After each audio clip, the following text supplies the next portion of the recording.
नमस्कार, मैं अभिषेक कुमार आप सभी का स्वागत करता हूं फोकस स्टडी विद अभी में। ग्रुप डी के जितने भी स्टूडेंट हैं थोड़ी सी धैर्यता बनाइएगा।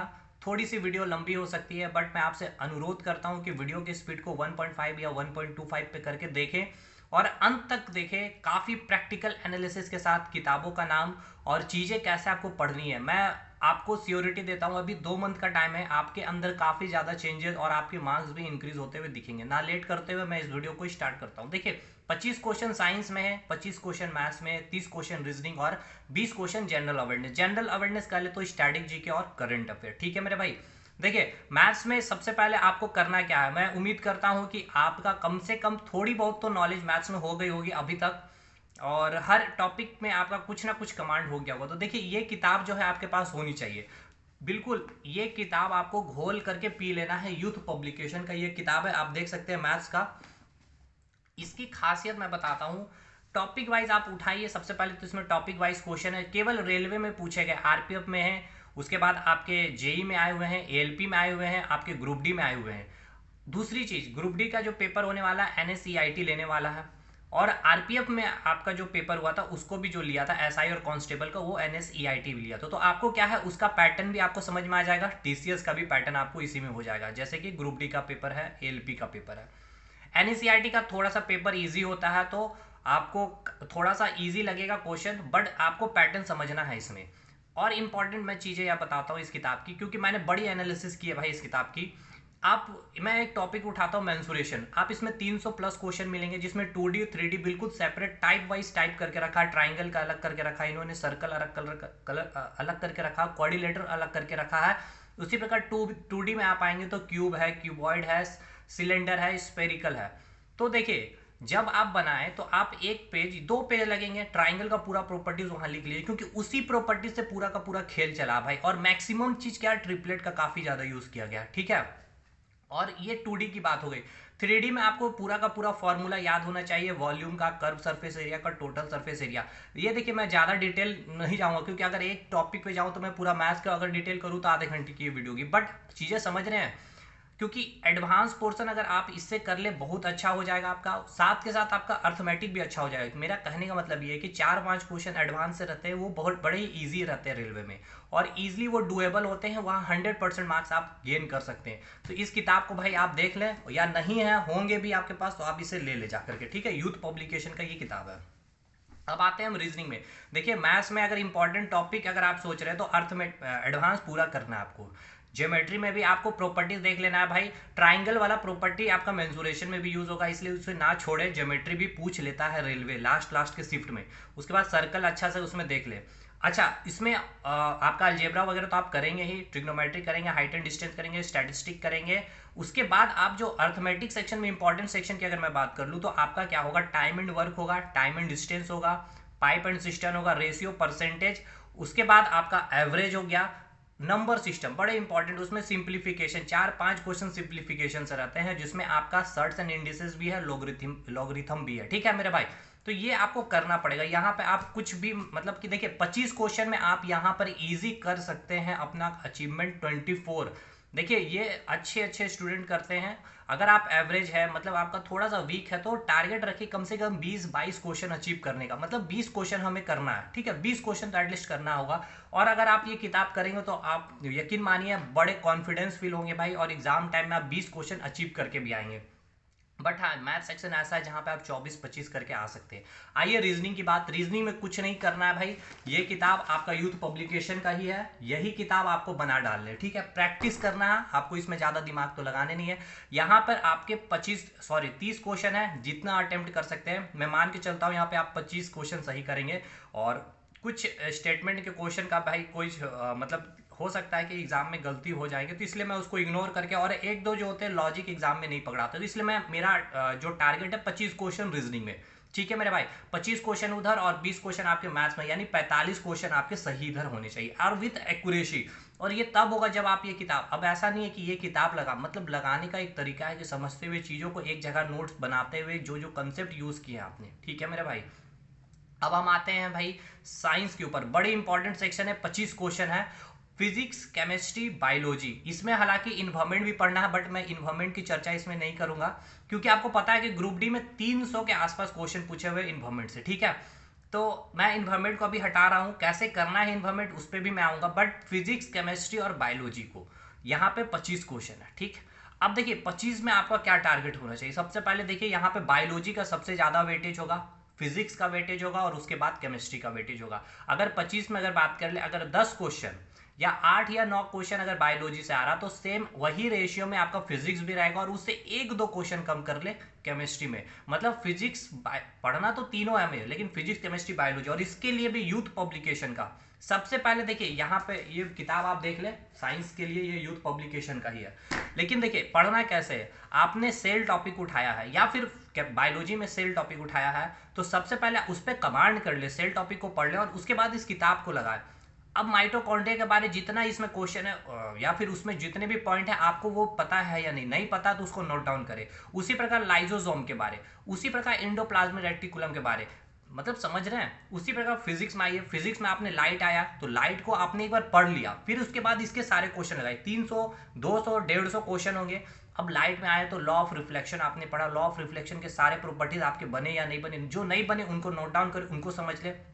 लॉ ऑफ रिफ्रैक्शन को पढ़ लिए, फिर उसमें लॉ ऑफ रिफ्रैक्शन में बहुत सारी चीजें हैं, आपका प्रिज्म भी है, फिर आपका रिफ्रैक्टिव इंडेक्स भी है। उसके बाद वहां खत्म करेंगे, उसके बाद आप क्या आएंगे, जितने भी डिजीज है, मतलब डिजीज मतलब डिफेक्ट है आई से, यानी कि मानव नेत्र को पढ़ना है।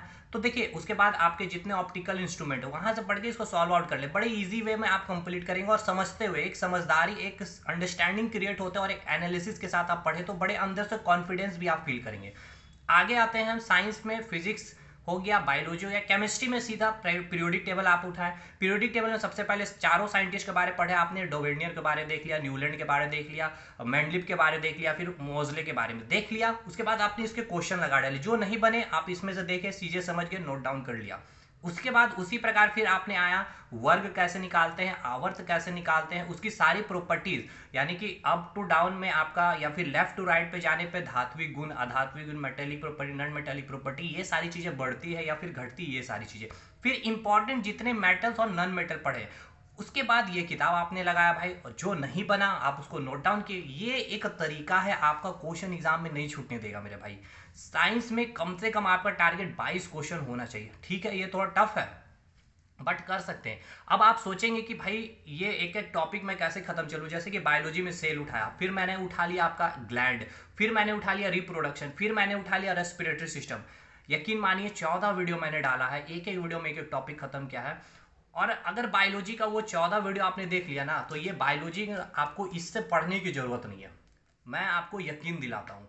इसका एक क्वेश्चन आपको पढ़ने की जरूरत नहीं पड़ेगा, सब क्वेश्चन आपका निकल जाएगा। तो 14 का 14 वो उस वीडियो को आपको देखना है, थोड़ा सा टाइम टेकिंग है।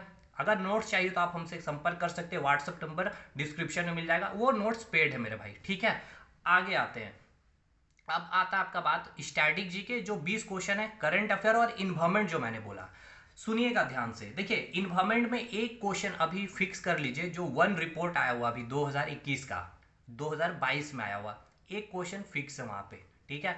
उसके बाद अभी हम स्टैटिक पोर्शन में चल रहे हैं। इन्वायरमेंट में आपको बहुत कुछ पढ़ना है, जैसे कि प्रोड्यूसर क्या हो गया, उत्पादकता, उपभोक्ता क्या है, फूड चेन क्या हो गया। उसी में आपके नेशनल पार्क भी आ जाते हैं, जितने रामसर साइट है, वेटलैंड है, ये सब चीज आपको उसमें पढ़ना है, ठीक है। उसके बाद पृथ्वी में भूपट्टी में कौन सी गैस अधिक है, धातु कौन सी अधिक है, अधातु कौन सी अधिक है। उसी प्रकार आपको पूर्व जैसे कि वायुमंडल के बारे में, जैसे कि समताप मंडल, आयनोस्फीयर में आपका आयन मंडल के बारे में, ओजोन परत कहाँ पे है, ओजोन गैस के बारे में पूरा आपको पढ़ना है, ठीक है। उसका ग्लोबल वार्मिंग पढ़ना है, एसिड रेन, एसिड वर्षा, ये पूरा इन्वायरमेंट का एक चीज हो गया। और इन्वायरमेंट का करंट भी आपको देख लेना है। ये पूरा सेक्शन स्टैटिक, करंट और इन्वायरमेंट, ये तीनों मैंने करवाया है। और ये मैंने हालांकि इन्वायरमेंट का मैंने वीडियो नहीं डाला, जो मेरे से पेड नोट्स लिए हैं वो भाई स्टैटिक पोर्शन उनका बड़ा अच्छा है, वो कॉन्फिडेंस फील भी कर रहे हैं। अब और आते हैं अवार्ड सेक्शन। उसके बाद पुरस्कार से आपका एक क्वेश्चन डेफिनेटली, एक नहीं दो क्वेश्चन आपके बनेंगे। एक तो करंट भी पूछेगा और स्टैटिक भी पूछेगा। जैसे कि भारत रत्न से पूछेगा स्टैटिक, सबसे पहला भारत रत्न किसको मिला, कौन भारतीय कैसे थे। अभी जैसे लता मंगेशकर को लेकर आपसे पूछ लेगा कौन से ईस्वी मिला, 2001 ईस्वी में मिला था। उससे पहले गायिका कौन थी जिनको भारत रत्न मिला है, ठीक है। और करंट में भारत रत्न किसको मिला, उसी पर पद्म पुरस्कार है, पद्म विभूषण पुरस्कार है, पद्मश्री है, बहुत सारे सरस्वती पुरस्कार है, बहुत सारे पुरस्कार है। ये दो क्वेश्चन फिक्स, और ये मैंने करवा दिया। स्टैटिक जीके का प्लेलिस्ट बना है, लिंक डिस्क्रिप्शन बॉक्स में दे दूंगा, आपको करना है। अवार्ड्स कंप्लीट करेंगे, इन्वॉल्वमेंट कंप्लीट करेंगे, स्पोर्ट्स में हर एक स्पोर्ट्स, चाहे वो क्रिकेट हो चाहे वो फुटबॉल, स्टैटिक भी। सबसे पहला क्रिकेट कब हुआ था, सबसे पहला टेस्ट मैच, सबसे पहला वर्ल्ड कप भारत ने कब जीता था, अभी प्रेजेंट में वर्ल्ड कप कब होने वाला, पिछला वर्ल्ड कप कब हुआ था, उसमें कौन विजेता रहा, ये सब चीज। आईपीएल हो गया, लॉन टेनिस में चारों grand slam, Australian open, US open, सब चीज देखना, कौन से मैदान में खेले जाते हैं, उसके हार्ड कोर्ट के जो बादशाह किने का, ये सब चीजें फैक्चुअल डाटा मैंने स्पोर्ट्स करवाया भाई। बड़े दिल से बड़े नोट्स मैंने तैयार किए हैं और मैंने अपने स्टूडेंट्स को दिया। आप चाहे तो ले सकते हैं, लेकिन वो नोट्स पेड है static GK with current affair. Static GK with current affair जिनको लेना है संपर्क करें हमसे। मैं गारंटी देता हूं आउट ऑफ 20 कम से कम 10-12 क्वेश्चन आप सही करके आएंगे, और अंदर में कॉन्फिडेंस। बाकी आप अगर मेहनत करेंगे तो आप उसे और बढ़ा करके 14, 15, 16 तक भी जा सकते हैं। ये सेक्शन जैसे खत्म करेंगे उसके बाद आपका सेक्शन आता है science and technology. Science and technology में आपका इसरो पढ़ना है, डिफेंस पढ़ना है और एप्लीकेशन पढ़ना है, ठीक है। और इसी में आपको पढ़ना जितने महारत्न और नवरत्न कंपनी है, उसके स्टैब्लिशमेंट, उसके हेडक्वार्टर, उसके अभी सीईओ और उसके चेयरमैन या फिर अध्यक्ष अभी प्रेजेंट में कौन है, ये करंट स्टैटिक इस तरह से आप पढ़ेंगे। फिर आपका आता है books and author. Books and author static part में भी, एंशिएंट, मॉडर्न और मेडिवल हिस्ट्री में जो हम बुक्स एंड ऑथर को पढ़ते हैं, और उसमें अभी करंट में, ठीक है, करंट का भी बुक्स एंड ऑथर पढ़ लेना। ये सब चीज हमने नोट्स में दे रखा है भाई। उसके बाद आपको पढ़ना है क्या, international organisation, very burning topic. International organisation में सारे कम से कम 60 से 65 इंटरनेशनल ऑर्गेनाइजेशन आपको पढ़ना है मेरे भाई। मैंने करवाया है, यूट्यूब में भी है, कुछ अपडेट नहीं किया है मैंने, नोट्स में अपडेट करके स्टूडेंट, पेड स्टूडेंट को दिया जो ग्रुप में है, उसके करंट भी स्टैटिक भी, ठीक है। दूसरा चीज 5 ईयर प्लान, ये आपको पढ़ना, ये मैंने यूट्यूब पे करवा दिया है। उसके बाद आपको करना है क्या, जितने भी इंडेक्सेस अभी आए, ठीक है, ये सारी चीजें आपको करनी, वो तो डिफेंस में ही मैंने करवा दिया। उसके बाद करंट में जितने अपॉइंटमेंट है, स्कीम्स है, ये सारी चीजें आपको देख लेना, सीईओ देख लेना, सीएम, गवर्नर, ये सब चीजें देख लेनी मेरे भाई। चीजें समझ में आई कि नहीं आई, देखिए ये आप अपना एक स्ट्रेटजी बनाइए। जो मैंने चीजें बताई है, हालांकि हो नहीं सकता कि हर लोग इसको अप्लाई कर सके, हर एक चीज सही हो, बट इसमें कुछ जो चीजें आपको लगती है उसमें से उसको बाहर निकालिए और अपने अंदर में डालिए, अपनी स्ट्रेटजी में डालिए। और मैं आपसे रिक्वेस्ट करता हूं कि बायोलॉजी का, स्टैटिक जीके का, और अगर एनटीपीसी का पेपर है, इंडियन हिस्ट्री जिनको पढ़ना है, पॉलिटी पढ़ना है, ज्योग्राफी पढ़ना है, वर्ल्ड ज्योग्राफी पढ़ना है, हमारे लेक्चर करके देखें एक बार। और सीबीटी 1 में सिलेक्शन हुए स्टूडेंट के, और मैं गारंटी देता हूँ सीबीटी 2 में भी लेंगे और ग्रुप डी में भी आएंगे सिलेक्शन लेकर के। तो आपसे नम्र निवेदन है भाई, जो चीज़ें मैंने बताई इसमें जो चीज़ें आपको अच्छी लगी आप उसको अपने स्ट्रेटजी में ऐड ऑन करें। और जो चाहते हैं स्टैटिक जीके वगैरह लेना तो हमारे से संपर्क कर सकते हैं व्हाट्सएप के थ्रू, या फिर देखिए भाई मैं नहीं करता हूँ, आप जाइए यूट्यूब पे वीडियो पड़ा हुआ आप देख ले, लिंक डिस्क्रिप्शन बॉक्स में मिलेगा। तो भाई ये स्ट्रेटजी फॉलो करें, आप ऑलमोस्ट 70+ अच्छे स्कोर आउट कर सकते हैं। बाकी टेस्ट सीरीज के बारे में नहीं बोलूंगा कि किसका अच्छा है किसका खराब, बाकी वीडियो काफ़ी लंबी हो गई है। तो आई होप आपको वीडियो अच्छी लगी होगी, और अच्छी लगी हो तो वीडियो लाइक करें, शेयर करें, सब्सक्राइब करें चैनल को। ऑल द बेस्ट, अगले वीडियो में मिलेंगे हम लोग कुछ नए अपडेट के साथ, एक अच्छी स्ट्रेटजी के साथ, एक अच्छे कंटेंट के साथ। Thank you.